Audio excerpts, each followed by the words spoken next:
오늘 말씀의 제목을 한번 따라 하시겠습니까? 주 안에서 당하는 고난과 축복. 주님 안에서 당할 수 있는, 또 당하고 있는, 당할지도 모르는 그런 고난, 그러나 고난과 축복, 이런 제목으로 말씀을 나누려고 합니다. 동전의 양면성 들어보셨습니까? 이만한 동전이 있다고 치면 양면을 가지고 있잖아요. 500원짜리라고 치면 양쪽에 동전이 같은 모양일까요? 다른 모양일까요? 다른 모양이죠. 한쪽은 숫자가 써 있고 한쪽은 그림이 그려져 있을 수 있겠죠. 그래서 그럼에도 불구하고 이 동전은 양쪽이 다 있어야 동전으로서 가치가 있는 거죠. 한쪽만 있으면 이건 위조 지폐가 위조 동전이 되는 거죠. 그래서 그것은 동전의 양면성과 같아서 뗄래야 뗄 수 없고 항상 가치 있는 거다. 그럴 때 쓰는 말이 동전의 양면성이라는 것입니다. 예를 들면 고진감래, 고통이 닿으면 낙이 온다. 그러니까 고와 감이 같은 거예요.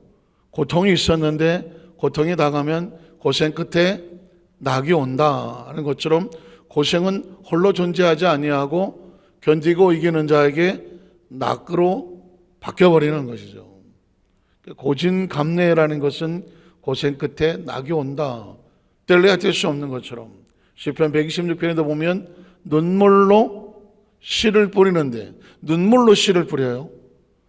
자는 기쁨으로 단을 가지고 거두린다. 그러니까 눈물의 씨와 기쁨의 단은 뗄래야 뗄 수가 없는 거예요. 눈물의 씨를 뿌렸기 때문에 기쁨의 단을 더 감격스럽게 안고 올 수 있는 거죠. 눈물로 씨를 뿌리지 않으면 동전의 한 면이 없으면 그 다음 동전에 기쁨의 단을 거둘 수가 없는 것과 같아요. 또 운동선수는 훈련 시간에 열심히 흘린 땀 한 방울이 메달의 색깔을 바꿔놓는다. 메달이라고 하는 것은 그 사람이 얼마나 많은 땀을 흘렸느냐라고 하는 것과 같아요. 땀이 없이 메달이 주어진 일은 없습니다. 군인들이 훈련소에서도 마찬가지 쓰는 말이 있습니다. 네가 여기서 훈련받을 때 흘린 땀, 근데 그게 땀이 아니다. 실전에 전쟁에 나가면 땀방울이 피 한 방울이다. 네가 흘린 땀이 전쟁에 흘린 피를 대신 막아줄 것이다. 그러니까 열심히 훈련한 것만큼 자신의 생명을 안전하게 한다는 거죠. 이게 동전의 양면성입니다. 이 땅의 모든 것들은 이런 이치를 가지고 있는데 그 중에 하나가 바로 십자가라는 것입니다. 십자가라고 하는 것은 모르는 사람이 보면 십자가는 고난입니다. 아픔입니다. 형벌입니다. 저주입니다. 상처입니다. 눈물이죠. 십자가는 그런 의미를 가지고 있는 겁니다. 그런데 그 십자가를 자세히 보면 그 반대쪽에 승리가 있고 생명이 있고 은혜가 있고 감사가 있고 치유가 있고 축복이 있고 구원이 있는 겁니다. 그래서 이 십자가라고 하는 것도 양면성을 가지고 있습니다. 오늘 이 십자가의 의미를 알면 오늘 성경 속에서 바울은 복음을 전하기 위해서 우리 여의치부 교사 선생님들께서 내가 교회가 되어라 길을 잃은 세대를 주의 마음과 시선을 가지고 건져내고 그들에게 꿈과 비전이 되어라 라고 찬양을 했지만 사실 교회가 되어진다는 것은 반대로 양면성이 있어요. 기쁨도 있고 소망도 있고 생명도 있고 살리는 것이지만 그 교회가 되기 위해서 주의 마음을 품기 위해서 반대편으로는 엄청난 고난, 아픔, 상처, 희생, 눈물, 각오, 결단 이게 다 있어야 교회가 되는 거거든요. 교회는 낭만적이지 않아요. 마치 십자가가 아무리 금목걸이를 해놔도 낭만적이 될 수 없는 것처럼 교회는 낭만적이 될 수가 없어요. 피눈물 나는 순교가 그 순교의 피를 흘리고 교회가 세워지고 순교의 피를 흘리고 복음이 전해지고 순교의 피를 흘리고 전도가 되어지고 순교의 피를 흘리고 선교가 되어지는 거거든요. 그러니까 바울이 그렇게 선교를 다닐 때에 수없이 많은 고난을 겪었습니다. 모르는 사람들은 저 고생을 왜 하는 거야? 그 동전의 그 한면성을 보지 못한 사람은 바울을 가장 어리석은 자, 아유 저 불쌍한 자, 미쳤나 봐 하고 폄하할 수 있습니다. 그런데 그 한 반면에 보면 바울은 그로 인하여서 큰 위로와 소망과 은혜와 생명과 치유와 놀라운 구원의 열매들을 알고 있기 때문에 바울은 고난 속에서도 하나님의 축복에 감사하고 있는 것이죠. 오늘 본문은 그래서 주 안에서 당하는 고난, 사명 때문에 당하는 고난, 직분 때문에 당하는 고난, 여러분이 하나님과의 관계 속에서 관계를 지키려고 몸부림치다가 보니 세상에서 따돌림을 당하고 모욕을 당하고 배척을 당하고 손가락질을 당하고 누군가의 비웃음을 산다고 할지라도 이 비밀을 알고 있는 사람은 고난 앞에 절망하거나 좌절하고 무너지지 않는다. 이유는 뭘까? 주 안에 당하는 고난은 항상 축복이 함께 있기 때문이죠. 오늘 성경에 바울은 바로 그 이야기를 우리에게 전해주고 있습니다. 고린도서 1장 5절에 보면 이렇게 시작합니다. 그리스도의 고난이 우리에게 넘친 것 같이. 그리스도의 고난이 우리 가운데 넘쳤어. 그러면 고난의 의미를 모르면 고난이 나에게 다가왔으니 아이고 힘들어서 어떻게 하고 고난을 피하거나 고난을 싫어하거나 고난에 대해서 잘못된 편견을 가질 수 있지만 놀랍게도 그리스도의 고난이 우리에게 넘친 것 같이 오히려 그 속에 우리가 받는 위로도 그리스도로 말미암아 넘쳐나더라. 고난이 클수록 주시는 은혜가 위로가 크더라. 그러니까 고난과 위로는 동전의 양면성과 같이 고난만 오지 않는다. 큰 고난에는 큰 위로가 함께 하신다. 이해가 되십니까? 오늘 바울은 자신의 경험, 자신이 겪었던 고난 속에 함께 하시는 하나님의 위로를 생각하면서 사랑하는 동역자들이요, 너희가 큰 고난을 당한다고 할지라도 절망하거나 좌절하지 말라. 큰 고난에는 큰 위로가 함께 하신다.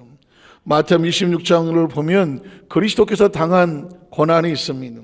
거짓 증인이 많이 왔으나 얻지 못하더니 후에 두 사람이 와서 이르되 이 사람의 말이 내가 하나님의 성전을 헐고 사흘 동안 지을 수 있다 하더라. 예수님께서 어떻게 고난을 당하셨는지 사람들이 와서 예수님을 모욕하고 이 거짓말장이 감히 하나님의 성전을 헐고 사흘 동안에 지을 수 있다고 하고 유언 비어를 퍼뜨리는 사람이요 예수님을 모욕했습니다. 요한복음 1장 11절에도 보면 자기 땅에 오매 자기 백성이 뭐 하지 않았어요? 영접하지 않았어요. 영접하지 않았어요. 제가 빨간 명찰을 달고 전도사를 처음 88년도에 시작을 했을 때 제가 착각을 했던 것 같아요. 그래도 전도사고 목사고 뭐 교구장이고 뭐 뜻든 간에 하면 모든 성도들은 다 전사님 목사님 다 도와주겠지 생각을 했어요. 우리는 그런 생각을 가지고 있잖아요. 아유 전사님 목사님 우리 교구장님 뭐 담임 목사님 하고 그러면 우리 주의 종이니까 그래도 또 교구장이고 뭐 담임 목사이고 하니까는 다 같이 그냥 내일처럼 다 같이 도와주는 줄 알았어. 그리고 빨간 명찰 달고 전도사를 시작을 했는데 막상 가보니까 그려 안 그려? 그려 안 그려? 예전에 그때는 어떤 서산이구나. 서산에 백승호 목사님이라는 분이 설교를 하는데 그 교회는 아멘을 묻지 않고 그려 안 그려? 그러면 그 성도들이 아멘은 그려! 그리고 안 그려! 그려 안 그려가 이 존댓말이야 반말이야. 우리 같은 서울 사람이 듣기에는 그려 안 그려는 꼭 반말 같은데 근데 그 목사님은 꼭 성도들한테 그렇게 묻더라고. 그려 안 그려? 그 성도들은 자연스럽게 그려! 그러더라고. 그래서 우리가 볼 때는 어색한데 거긴 그냥 그려 그러더라고. 그래서 제가 교구장이라고 전사님이라고 맡으면 온 성도들이 아이고 우리 전사님 오셨다고 말이야, 어떻게 하면 우리가 도와주겠냐고, 어떻게 같이 뭐 하면 되냐고, 같이 이렇게 다는 열이면 열, 백이면 백, 다 같이 나 그렇게 해주는 줄 알았어. 왜? 나도 구역장하고 평신도 할 때 그랬거든요. 아유 전사님 오시고 목사님 오시면은 진짜 뭘 하면 좀, 뭘 어떻게 하면 좀 같이 도와드릴까, 도울 수 있을까. 그렇게 열심히 봉사를 하다가 막상 제가 이제 물론 이제 수련 전도사라고 빨간 명찰을 달고, 저는 빨간 명찰을 1년 달았어요. 그다음에 여기다 교회에서는 우리 1년씩 달았어요. 월급 10만 원 받아가면서. 뭐 그런 것도 따지지 않았어. 어쨌든 간에 전도사를 하나님이 시켜줬다는 것 때문에 그냥 물불 안 가리고 막 의정부 그냥 논바닥 호박밭 다 뒹구르고 다녔는데, 그때 가지고 있었던 건 뭐냐면, 아니 성도들이 다 내일같이 도와줄 줄 알았어.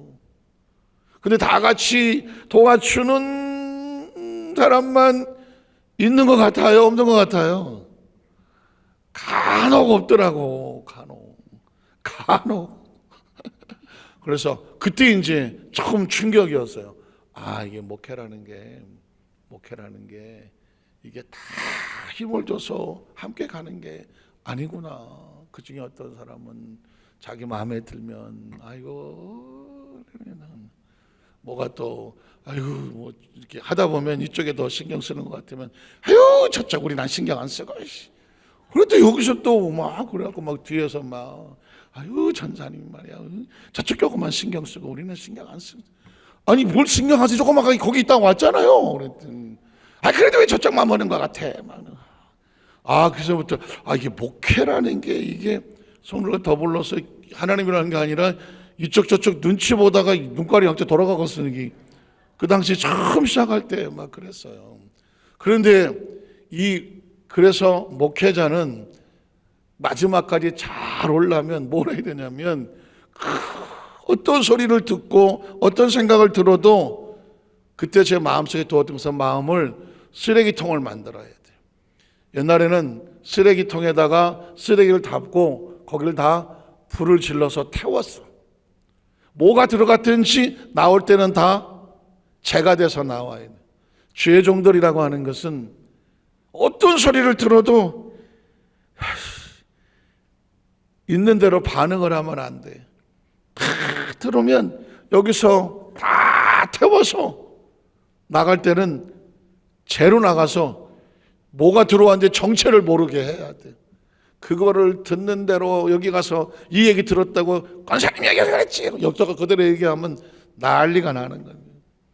그런데 예수님이 그렇게 당하셨는데, 예수님께서 사역을 하고 다닐 때에 다 예수님 도와주지 않았어요. 마음에 드는 사람도 있지만 마음에 안 든다고 계속 쫓아다니면서 험담하는 사람, 모욕하는 사람, 침 뱉는 사람, 손가락질하는 사람. 어느 성경에도 보니까 자기 땅에 하나님이 육신을 입고 오셨는데 그 땅 백성이 할렐루야 영접을 했어요, 안 했어요? 영접하지를 않았다고 말했습니다. 영접하지를 않았습니다. 예수님이 이 땅에 오셨을 때 하나님의 아들이, 그러니까 이 어둠 속에 빛이 왔을 때 어둠이 빛을 그렇게 좋아하지 않아요. 빛은 빛을 좋아하나 어둠은 빛을 좋아하지 않아요. 어둠에 있는 자기 백성들이 예수를 영접하지 않았다. 예수님의 시련과 아픔이 있어요. 요한복음 15장 23절 25절에 보면 나를 천하에 예수를 미워하는 사람이 있다고. 예수가 그리스도의 복음을 들고 다니면서 그 병든 자를 고치고 천국 복음을 선포하고 가르치고 가도, 예수님이 가도 예수를 뭐하는 사람이 있어요? 꼭 미워하는 자가 있어. 나를 미워하는 자는 또 내 아버지를 뭐하느니라? 미워한다고 말했어요. 이 이야기를 하면서 무슨 생각이 드냐면, 오늘 여기 뭐 장로님들도 계시고 권사님, 안수집사님, 지역장님, 고역장님 다 성도들, 그리고 유아유치부 교사들처럼 너는 교회가 되라 해서 각자 사명을 가지고 있지만, 우리가 각자 여기 담임 목사도 있고 교구장들도 있지만은 우리 모두가 하나님을 하려고 할 때에 다 다 우리를 좋아하지는 않아요. 처음에 저와 같은 착각을 하시면 안 돼. 모든 사람이 다 나를 좋아하지 않아요. 내가 누군데 나를 왜 안 좋아해? 좋아하지 않아요. 왜? 예수님도 다 좋아하진 않았어. 그러니까 예수님이 편한 사람이 있고 예수님이 불편한 사람이 있어요. 이 세상은 두 종류예요. 예수님을 만나는 순간 너무 주여 하고 동굴에 있다가 뛰쳐나오는 문득병자도 있고, 혈루증 걸린 여인처럼 예수 앞에 달려나온 사람도 있고, 백부장과 같이 로마 황제 시저를 You are my master, 오직 황제만 나의 주여라고 말할 수 있는데, 그 유대의 30대 초반에 나사렛 목수의 아들한테 가서 무릎을 꿇으면서 You are my master, my lord, 주여라고 말하면 육군 대위 복장이 날아가고 맞아 죽을 수도 있는데 불구하고 예수 앞에 자석처럼 끌려 나오는 사람이 있어. 이건 누가 그렇게 하는지는 모르겠어. 그러나 이 세상은 둘 중에 하나예요. 불편한 사람이 있는가 하면 불편하지 않은 사람이 있어. 불편하지 않은 사람은 은혜라고 말해요. 예수님을 구주로 믿은 사람은 아멘 하시기 바랍니다. 저와 여러분 예수 어떻게 믿었냐고 물으면 몰라 나는. 아시겠어요? 시험 봐서 예수 믿었나요? 뭘 어떻게 어서 예수 믿은 거예요? 저는 아주 어려서부터 교회를 다녀서 어려서부터 예수를 믿는다고 생각을 했지만 사실 교회를 다닌 거지, 예수님을 소위 말하는 인격적으로 만나거나 영적으로 만나거나 내 입으로 성령을 체험해서 하나님 내 속에 하나님에 대한 목숨을 걸어줬겠다라고 하는 이런 결단과 각오를 가지게 된 것은 어떻게 해서 됐는지를 모르겠더라고요. 그래서 그걸 뭐라고 말해요? 은혜라고 말했죠. 은혜. 우리 유아치부 교사가 마지막에 부른 찬송이 뭐예요? 은혜. 야, 난 듣는 이 처음인데 아는 척하고 부르느라고 얼마나 힘들었는지 몰라. 은혜가 되는데 난 처음 듣는 찬송이야. 그럼에도 불구하고 제가 또 작사 작곡한 사람이니까 한 번만 한 번 들을 것도 없어. 앞대가리 들으면 대충 멜로디가 어떻게 흐르겠구나. 그래서 전혀 처음 보는 찬양이 아닌 것처럼 불렀답니다. 어쨌거나 그 은혜잖아요. 그런 게 은혜인 거예요. 그래서 제가 이 이야기를 하는 이유는 여러분이 구역장이야, 여러분이 집사님이고 또는 뭐 장로님이고 안수집사님이고 권사님이고 또 새로 뭐 총무권사가 될 수 있고 총무지역장이 될 수 있고 기관장이 될 수 있고 교사가 될 수 있고 뭐 남녀 선교를 각 기관에 봉사할 수 있어. 그러면 내가 이렇게 열심히 하려고 하는데 사람들이 성도 왜 나를 안 알아줄까? 예수님도 안 알아줬어. 안 알아줬어. 그런데 진짜는 여러분을 알아줘. 진짜 빛은 여러분을 알아줘. 그런데 그 빛이 아닌 사람은 은혜를 잃어버렸기 때문에 그 사람을 쉽게 알아주기 수가 없어. 불편해. 그렇게 불편하다고 생각한 사람은 어떤 사람이 너만 잘났냐? 그만해, 살살해. 너 언제까지 할 거야? 적당해. 목사님한테 잘 보이면 좋냐? 하지만 이런 사람도 있다고요. 그러니까 여러분이 그 헌신과 신앙사고를 열심히 할 때 누군가가 여러분 어떤 얘기를 할 때에 뭔가 불편하게, 뭔가 여러분의 마음속에 도움이 되지 어떤 얘기를 할 때에 거기에 상처받고 주저할 일이 아니라 예수님도 이 땅에 오셨을 때 자기 땅에 왔지만 자기 백성이 영접하지를 않았어. 예수님이 성전을 헐어라 내가 3일마다 세우겠다, 자신의 몸을 깨뜨려서 구원의 섭리를 내겠더니 쫓아다니면서 저 미친놈 봐, 솔로몬 성전을 언제 세운 건데 그거 헐어래 3일 만에 되사오겠다, 정신 나간 놈 아니야 저거? 예수님을 따라다니면서 손가락질을 했어요. 이해가 되시겠어요?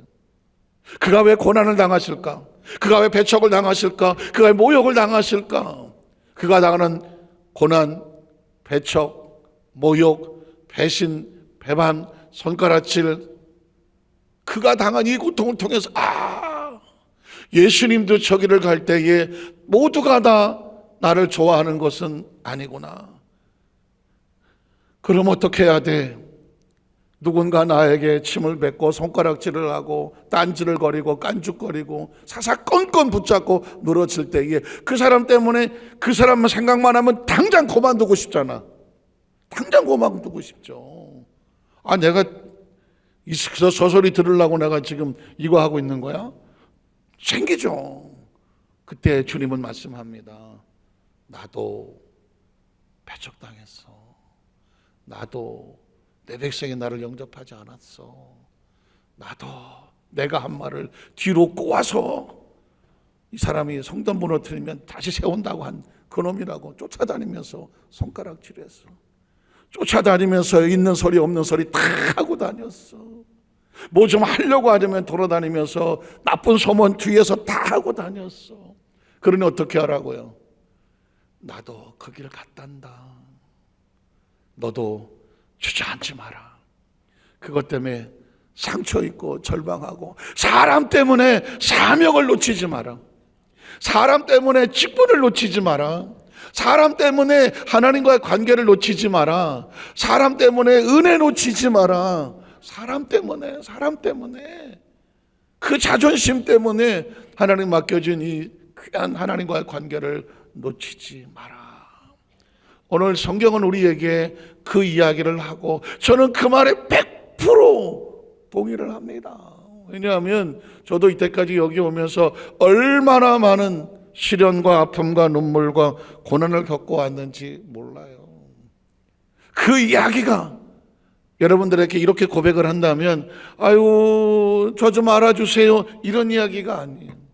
우리 후배들, 부교육자들도 있고 또 신앙의 후배들이 있다고 하면 여기까지 오는 가운데, 목사님 나 많이 힘들어서요, 힘드실 거 할 때에 힘내시라고, 이런 말 붙이기 조금 거시기 하지만 천하의 김예민 목사도 여기까지 오느라고 얼마나 많이 울면서 왔는지 모른다고, 우리 담임 목사님도 얼마나 많이 꼬꾸라지고 눈물 흘리고 여기까지 왔는지 모른다고, 저 목사님도 저렇게까지 갔는데 우리도 힘내서 가십시다, 그 용기 얻으라고. 그건 또 아닌 것 같았네. 그러잖아요. 저는 무슨 고생 하나도 안 하고 무슨 뭐 이렇게 온 사람이 아니라고요. 얼마나 많이 눈물을 흘리고 여기까지 왔는지 몰라. 그런데 오늘 바울의 심정이 그런 거예요. 주께서도 이런 고난을 겪으며 여기까지 왔어. 예수님이 당하신 고난, 요한복음 말고 또 한번 찾아볼게요. 마태복음 14장 65절에 보면 어떤 사람은 그에게 침을 뱉으며, 예수님은 자기 얼굴에 침을 뱉었어. 그의 얼굴을 가리고 주먹으로 예수님을 쳤어. 이르되 선지자 노릇을 하라고 하고 하인들은 손바닥으로 쳤어. 여러분 복음을 전하던 누가 여러분 얼굴에 침 뱉은 거 있어요? 어떤 사람이 와서 머리 끄들고 패대기 쳐요. 어떤 사람이 뭐 해가면서 얼싸대기 손바닥으로 치고 그 당해보신 적 있어요? 예수님은 여기까지 고난과 시련 그리고 모욕과 침뱉음, 그리고 마태복음 27장 39절 이하도 보면 지나가는 자들은 자기 머리를 흔들며 예수를 모욕했어. 예수님 왜 여기 모욕을 당하나요?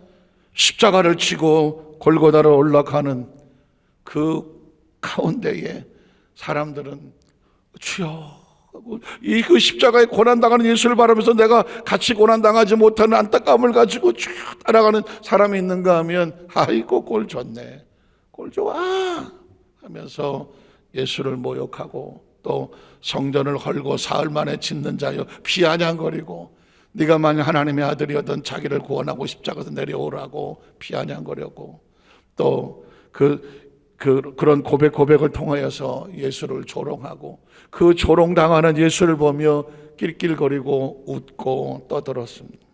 이 상황 속에서 성경에 이런 내용이 기록된 이유가 뭘까요?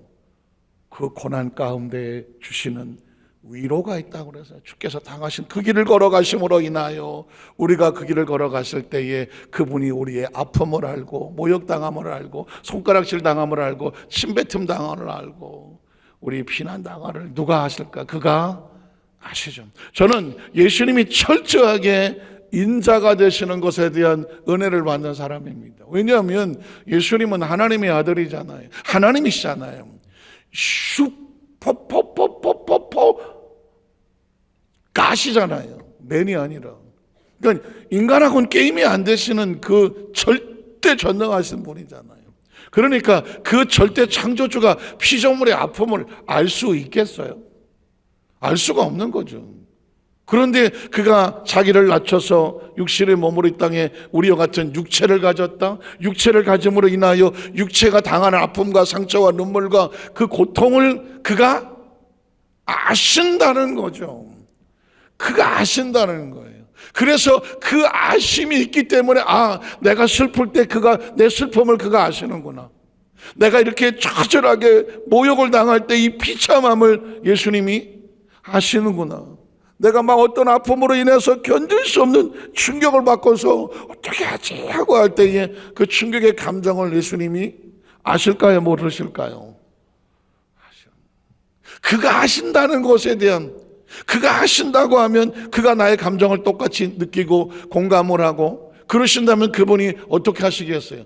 가만 있으시겠어요? 그가 아신다는 거 하나만 가지고도 뭐가 돼요? 위로가 되잖아요.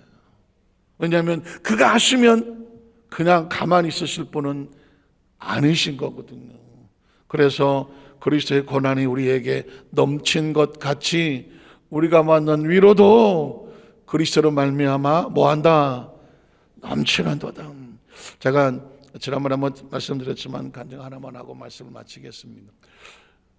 그래서 제가 미국에 갔을 때에 저희 집 아들 얘기를 했잖아요. 초등학교 2학년짜리 9살짜리 영어 한마디도 못하는 아이, 미국에 갈 때 비행기 가는 LA 가는 13시간 동안에 펑펑 울면서 잠 한 점 안 잤던 아이.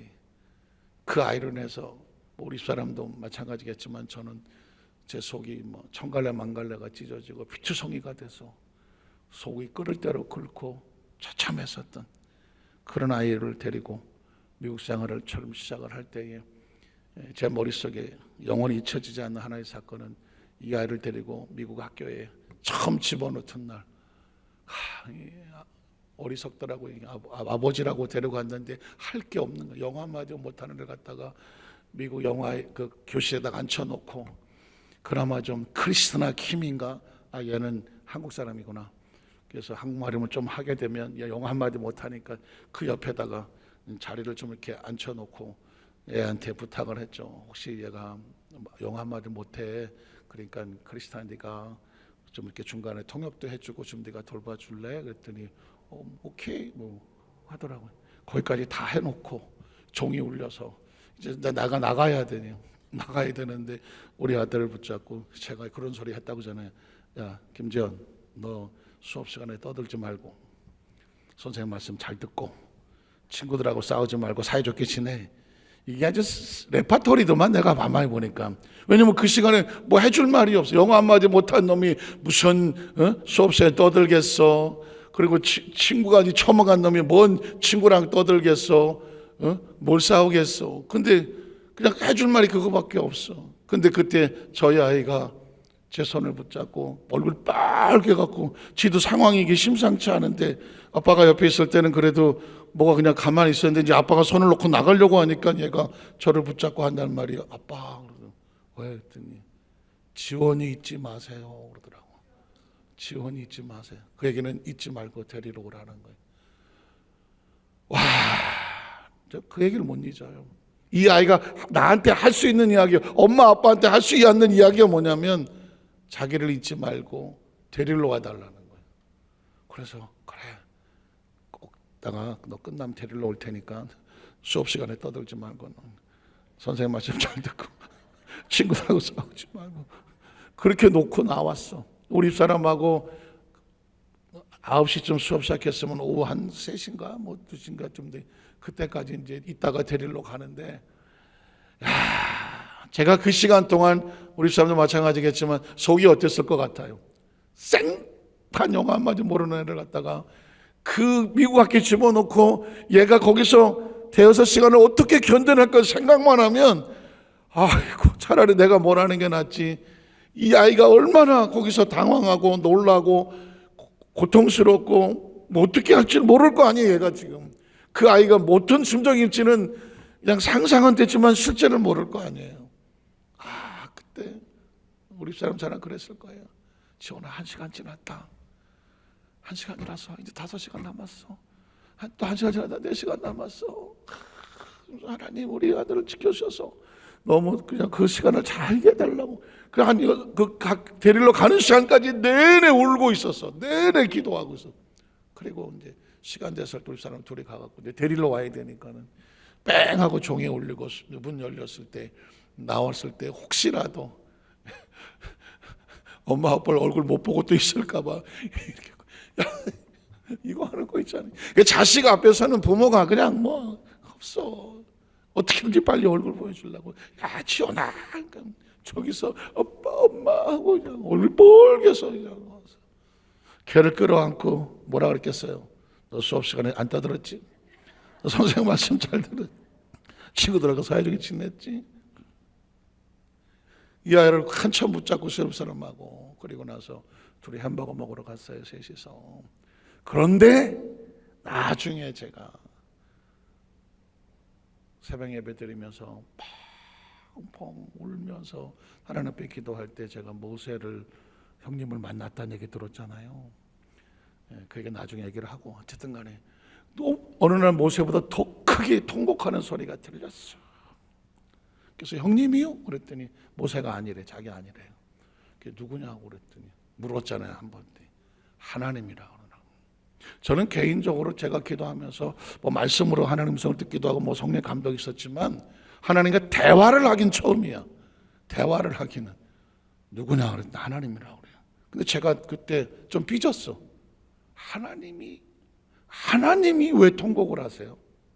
그 전지전능하시고 무소부조하신 그 정확하신 하나님이 뭐가 아쉬워서 통곡을 하시냐고 제가 물었어. 근데 그때 제 머릿속에 들어왔던 하나님의 감동은 그런 거예요. 내 사랑하는 종 모세를 광야에서 피투성이 되게 애굽 왕궁에서 나와서 광야에다 밀어놓고 모세가 간 게 아니야. 하나님이 밀어놓고 거기서 40년을 앞으로 있으면서 연단과 훈련을 받아야 되는데 그 모세를 광야에 밀어놓고 돌아서면서 하나님의 처절한 가슴이 통곡이었다는 거예요. 하나님의 종들이 직분자들이 사명자들이 얼떨결에 사명도 맡거나 직분도 맡거나 갑자기 하나님이 여러 가지 갑자기 주어져. 그때 이걸 내가 어떻게 해야 될지 상황도 모르겠고 이유도 모르겠는데 하나님이 던져놨어. 너 거기서 버텨봐. 이겨나봐. 그러면서 하나님이 뒤로 돌아서 엄마 아빠 하고 달라들고서 하나님 살려주셔야 할 것 같은데 반응도 없어. 뭐 할 때까지? 수업 끝날 때까지. 그런데 그 수업 끝날 때까지 하나님은 던져놓고 모른 척한 게 아니라 매일 매 순간을 하나님은 눈물로 잘 견뎌야 돼. 사랑하는 내 딸아, 내 아들아, 너에게 주어진 수업 시간이 이래. 광야 시간이 그렇고 훈련 시간이 이래. 이걸 마치고 나와야 네가 더 큰 모습으로 성장할 수가 있어. 그래서 내가 네 소리에 귀를 막는 거야. 네가 손을 내밀 때 손을 안 잡아주는 거야. 내가 들어가서 너를 끄집어내주지 못하는 거야. 이유는 뭐냐면 그걸 잘 견디고 나와야 그 다음 단계를 갈 수가 있기 때문이야. 그래서 하나님께서 통곡하며 참으시더라고. 제가 그걸 듣고 나서 그 음성을 듣고 나서 그 다음부터 나는 서러워서 울지 않아. 외로워서 울지 않고 속상해서 울지 아니하고 자존심 상해서 울지 않아요. 감사해서 울고 기뻐서 울고 고마워서 울고. 그러니까 고난이 보이지 않아. 고난 속에서 함께 하시는 하나님의 위로가 있는 거죠. 위로가 보이는 거예요. 말씀을 정리합니다. 사랑하는 우리 여도수 만상교회 성도 여러분, 이 자리에 오면서 가지고 있는 각자의 고난과 아픔과 슬픔 아마 다 다를 거예요. 그런데 여러분의 뒷모습을 보고 통곡하시는 분이 있어요. 누굴까요? 하나님, 성령님입니다. 그리고 이렇게 말해요. 조금만 더 견뎌야 돼. 많이 놀랐지? 많이 힘들었지? 많이 두려웠지? 아무 소리 안 들리고 아무도 없는 것 같았지? 나는 너를 거기에 밀어놓고 네가 거기서 잘 될 때까지 끝까지 참고 기다리고 있는 너의 하나님이야, 너의 아버지야, 너의 성령님이야. 기대하십시오. 그 과정을 잘 통과하고 나면 하나님께서 만들어가는 멋진 작품이 되어진다는 것. 그래서 고생 끝에 낙이 오고 눈물로 씨를 뿌리면 기쁨으로 단을 거두고, 지금 광야에서 흘린 땀방울의 눈물의 기도가 가나안에선 축복의 열매로 맺어질 줄로 믿습니다. 이 은혜가 늘 우리 성도들 붙잡고 가시기를 주님의 이름으로 축원합니다. 기도하겠습니다. 하나님 아버지 감사합니다.